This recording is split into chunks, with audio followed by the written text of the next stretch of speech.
Question number 1 है, मुगल साम्राज्य की स्थापना किसने की? अकबर, हुमायूं, बाबर, औरंगजेब। राइट आंसर है option number C, Babur. Mughal साम्राज्य की स्थापना किसने की? बाबर ने। व्याख्या है, बाबर ने 1526 ईस्वी में पानीपत के प्रथम युद्ध के बाद मुगल साम्राज्य की स्थापना की। बाबर ने 1526 ईस्वी में पानीपत के प्रथम युद्ध के बाद क्या किया? मुगल साम्राज्य की स्थापना की। इसका पीडीएफ आपको हमारे टेलीग्राम चैनल पे मिल जाएगा। क्वेश्चन नंबर 2 है, मुगल राजपूत मैत्री नीति का प्रारंभ किस मुगल शासक ने किया? बाबर, हुमायूं, अकबर, जहांगीर। राइट आंसर है option number C, Akbar. Mughal Rajput मैत्री नीति का प्रारंभ किस मुगल शासक ने किया? अकबर ने। व्याख्या है, अकबर ने वैवाहिक संबंधों और सम्मानजनक पदों द्वारा राजपूतों का साथ लिया। क्वेश्चन नंबर 3 है, अकबर ने किस राजपूत शासक की पुत्री से विवाह किया? राणा प्रताप, राजा मानसी, राजा भारमल, जयसिंह। राइट आंसर है ऑप्शन नंबर सी, राजा भारमल। अकबर ने किस राजपूत शासक की पुत्री से विवाह किया? राजा भारमल। आमेर के राजा भारमल की पुत्री से अकबर का विवाह हुआ।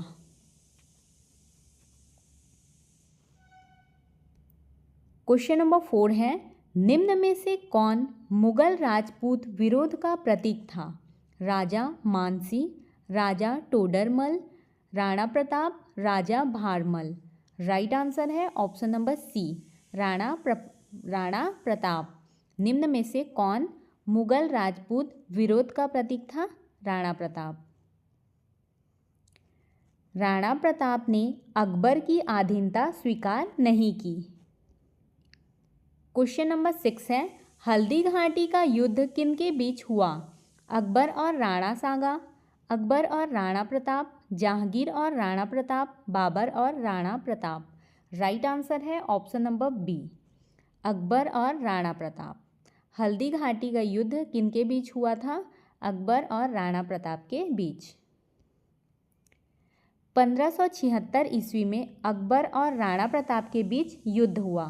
व्याख्या से भी क्वेश्चन बन रहे हैं तो इसको भी ध्यान से देखेंगे। क्वेश्चन नंबर 6 है, मुगल प्रशासन की सबसे छोटी इकाई क्या थी? सूबा, सरकार, परगना, ग्राम। राइट आंसर है ऑप्शन नंबर डी, ग्राम। मुगल प्रशासन की सबसे छोटी इकाई क्या थी? ग्राम। ग्राम प्रशासन की सबसे छोटी इकाई थी। क्वेश्चन नंबर 7 है, मुगल प्रशासन में सूबेदार का क्या कार्य था? राजस्व संग्रह, सैन्य संचालन, सूबे का प्रशासन, न्याय व्यवस्था। राइट आंसर है ऑप्शन नंबर सी, सूबे का प्रशासन। मुगल प्रशासन में सूबेदार का क्या कार्य था? सूबे का प्रशासन। सूबेदार प्रांत सूबा का प्रमुख होता था। क्वेश्चन नंबर 8 है, अकबर की भूमि राजस्व व्यवस्था को क्या कहा जाता था? जाप्ती प्रणाली, इक्ता प्रणाली, जागीरदारी प्रणाली या फिर रैयतवारी प्रणाली। राइट आंसर है ऑप्शन नंबर ए, जप्ती प्रणाली। अकबर की भूमि राजस्व व्यवस्था को क्या कहा जाता था? जप्ती प्रणाली। टोडरमल द्वारा विकसित जप्ती प्रणाली प्रचलित थी। क्वेश्चन नंबर 9 है, टोडरमल किस क्षेत्र से संबंधित थे? सैन्य प्रशासन, न्याय व्यवस्था, भूमि राजस्व व्यवस्था, धार्मिक सुधार। राइट आंसर है ऑप्शन नंबर सी, भूमि राजस्व व्यवस्था। टोडरमल किस क्षेत्र से संबंधित थे? भूमि राजस्व व्यवस्था से। टोडरमल अकबर के प्रमुख वित्त एवं राजस्व मंत्री थे। क्वेश्चन नंबर 10 है, मुगल काल में प्रचलित प्रशासनिक भाषा कौन सी थी? हिंदी, फारसी, अरबी, उर्दू। राइट आंसर है ऑप्शन नंबर बी, फारसी। मुगल काल में प्रचलित प्रशासनिक भाषा कौन सी थी? फारसी भाषा। फारसी मुगल दरबार और प्रशासन की भाषा थी। क्वेश्चन नंबर 11 है, मुगल समाज मुख्यतः किस वर्ग पर आधारित था? व्यापारी वर्ग, कृषक वर्ग, सैनिक वर्ग, शिल्पकार वर्ग। राइट आंसर है ऑप्शन नंबर बी, कृषक वर्ग। मुगल समाज मुख्यतः किस वर्ग पर आधारित था? कृषक वर्ग पर। अधिकांश जनसंख्या कृषि पर निर्भर थी। क्वेश्चन नंबर 12 है, मुगल काल में जजिया कर किस पर लगाया जाता था? सभी नागरिकों पर, केवल किसानों पर, केवल हिंदुओं पर, केवल व्यापारियों पर। राइट आंसर है ऑप्शन नंबर सी, केवल हिंदुओं पर। मुगल काल में जजिया कर किस पर लगाया जाता था? केवल हिंदुओं पर। जजिया गैर मुसलमानों से लिया जाने वाला कर था। क्वेश्चन नंबर 13 है, किस मुगल शासक ने जजिया कर समाप्त किया? बाबर, हुमायूं, अकबर, शाहजहां। राइट आंसर है ऑप्शन नंबर सी, अकबर। किस मुगल शासक ने जजिया कर समाप्त किया? अकबर ने। अकबर ने धार्मिक सहिष्णुता के तहत जजिया कर हटाया। क्वेश्चन नंबर 14 है, मुगल काल में प्रमुख व्यापारिक वस्तु कौन सी थी? चाय, सूती वस्त्र, लोहे के औजार, मसाले। राइट आंसर है ऑप्शन नंबर बी, सूती वस्त्र। मुगल काल में प्रमुख व्यापारिक वस्तु कौन सी थी? सूती वस्त्र। भारतीय सूती वस्त्रों की विदेशों में भारी मांग थी। क्वेश्चन नंबर 15 है, ताजमहल का निर्माण किसने करवाया? जहांगीर, अकबर, शाहजहां, औरंगजेब। राइट आंसर है option number C, Shahjahan. Taj Mahal का निर्माण किसने कराया?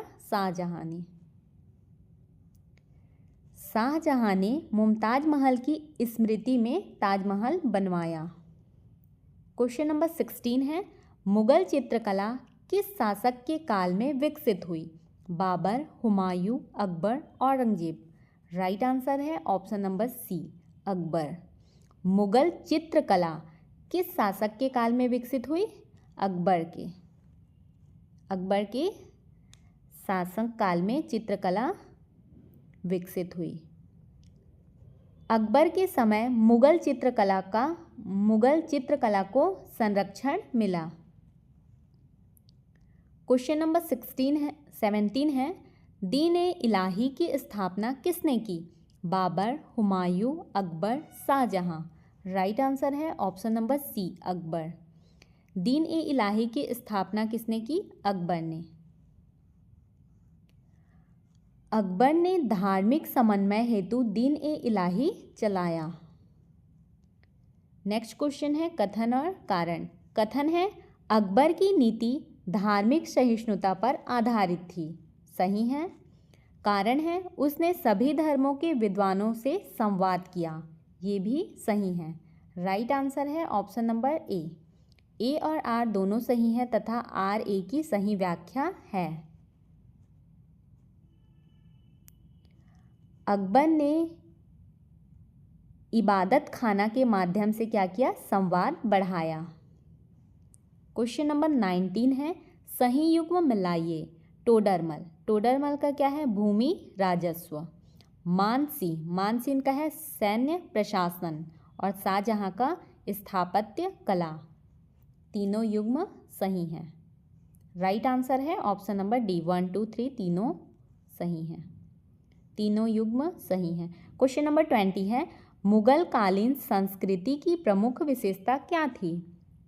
धार्मिक कट्टरता, सांस्कृतिक समन्वय, केवल फारसी प्रभाव, केवल भारतीय परंपरा।